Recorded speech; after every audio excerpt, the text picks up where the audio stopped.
To discuss what the PMI is doing for its membership as the country sits here in lockdown, I'm joined down the line by Gareth Tancred, the Chief Executive of the PMI. Well, Gareth, what is the PMI doing for the pensions industry?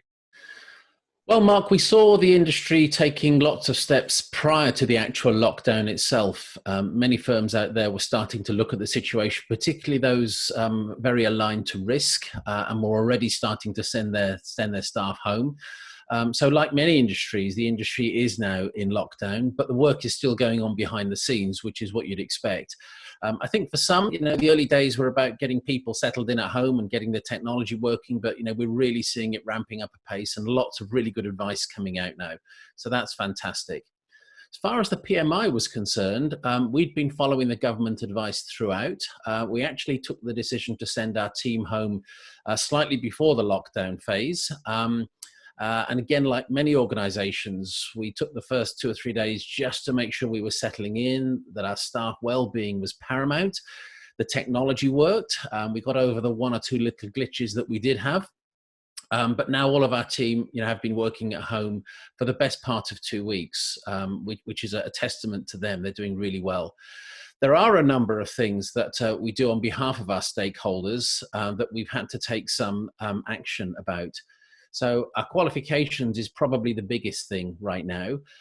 Just before we locked down, our qualifications were due to start the following Monday.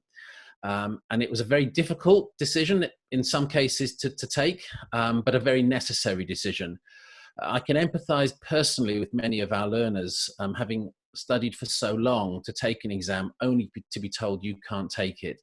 The same thing happened to me many years ago for different circumstances in my professional exams, and I know how difficult it can be.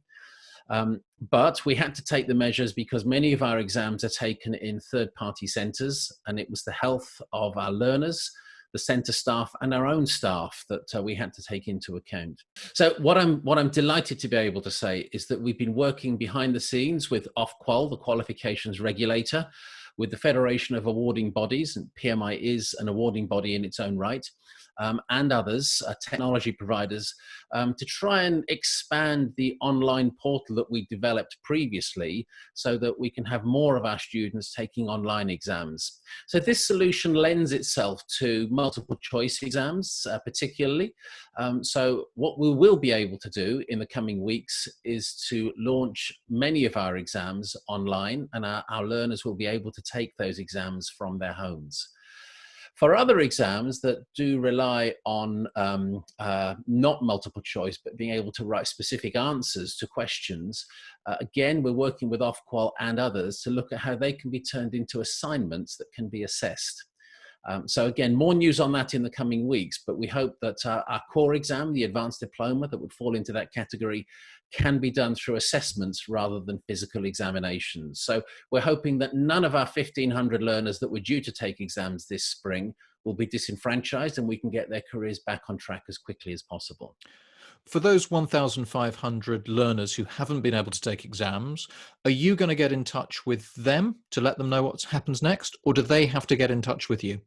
No, we will contact them all personally, and we'll contact employers where that's appropriate too, and to let them know what they'll need to do in order to sit those exams, either online or through some form of assessment method. And what are you doing about CPD? How can people continue to receive it during this period of lockdown? It's very hard to do. Personally speaking, our own event season was about to kick off in April with our main national conference, Pensions Aspects Live. After that, we had an annual dinner, which is not typically a CPD event, but it's an event nonetheless. For trustees, we had the trustee workbench in June, and of course our regions all had their own events throughout the country. And we've had to cancel absolutely everything because of the lockdown.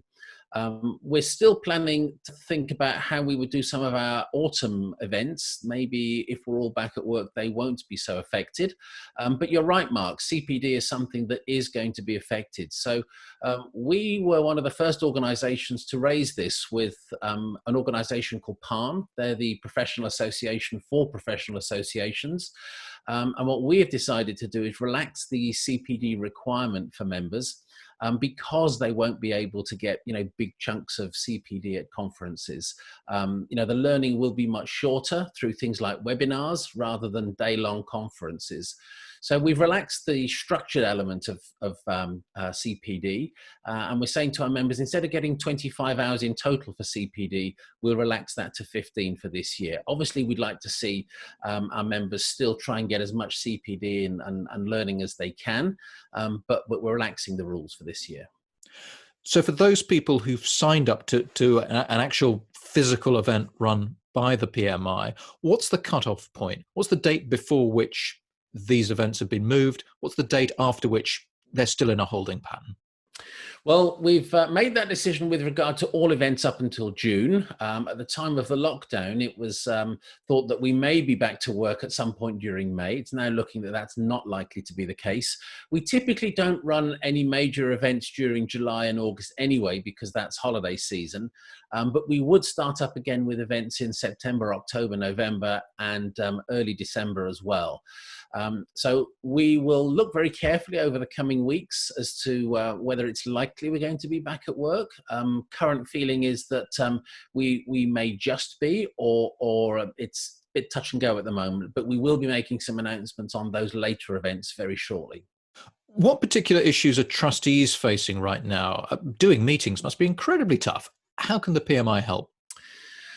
Well, trustees, I guess, like many of us, are getting used to some of the technology that maybe we'd not been forced to use in the past. Maybe one or two had used in the course of their day-to-day business, but some of the tools that we're all becoming accustomed to now, the online meeting tools such as Zoom or Teams, are great. And the good news as well, Mark, is that they're scalable. So whether it's just a one-to-one meeting or an entire team of a dozen or even more, the technology can support many people.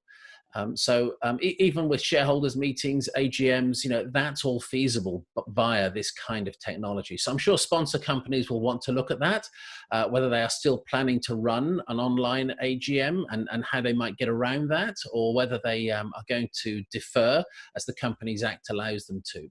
I think for trustees generally, clearly they have a fiduciary duty, but this time they also need to balance that with empathy as well. The pensions regulator has come out with some very good guidance, and at the PMI we would say try and stick closely to that guidance to look at what is permissible. For example, it may be deferring deficit contribution payments for 3 months or so is possible. Cash equivalent transfer values the same. The regulator will be reasonable, they've said. They will be pragmatic under the circumstances. But for trustees, our advice would be to stick really close to the sponsoring organizations.